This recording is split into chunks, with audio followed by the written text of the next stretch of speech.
প্রথম সংস্কার জীবনের সংস্কার হওয়া উচিত যে আমরা মানুষ, মানুষ হিসাবে আমাদের আত্মপরিচয়, আমরা যে বস্তুবাদের ঊর্ধ্বে স্রষ্টার নামে স্রষ্টার আলোকে আমরা যে মানুষ, আমরা যে ভাষা, গোত্র, দেশ, রাষ্ট্র, লিঙ্গ, বর্ণ সবকিছুর ঊর্ধ্বে যে আমাদের মানব সত্তা, আমাদের জীবনের সত্য, আমি মানুষ, এই বোধ, এই সংজ্ঞাটুকু এখন দুনিয়াতে নাই।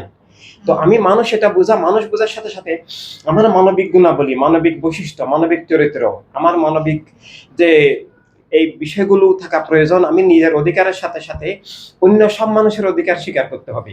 আমি অমানুষ ততক্ষণ পর্যন্ত যতক্ষণ আমি অন্যের অধিকার, যে অধিকার আল্লাহ রসুল সাল্লাল্লাহু সাল্লাম সব মানুষকে, শুধু এক ধর্মের নয়, সব ধর্মের সব মানুষকে আল্লাহ তাআলা যে স্বাধীনভাবে বলার মুখ দিয়েছেন, হৃদয় দিয়েছেন, ব্রেন দিয়েছেন, চিন্তা করার চোখ দিয়েছেন, দৃষ্টি দিয়েছেন, কিন্তু জীবনের অধিকার, স্বাধীনতা, আলো বাতাস মাটি পানি দিয়েছেন।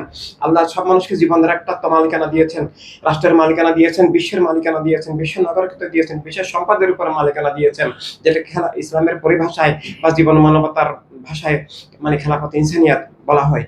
কিন্তু সেটা নাই, জীবনের সংজ্ঞাই নাই। এর হচ্ছে রাজনীতি।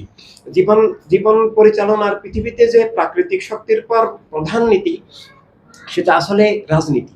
সেটা রাজনীতিটা জীবননীতি হিসাবে থাকতে হয়। কিন্তু এখন পৃথিবীতে যে রাজনীতি আছে, প্রথম সংস্কার করতে হবে সেটা, কারণ রাজনীতি জীবন জগৎকে নিয়ন্ত্রণ করে এবং রাজনীতির মধ্যে দিয়ে রাষ্ট্র হয়।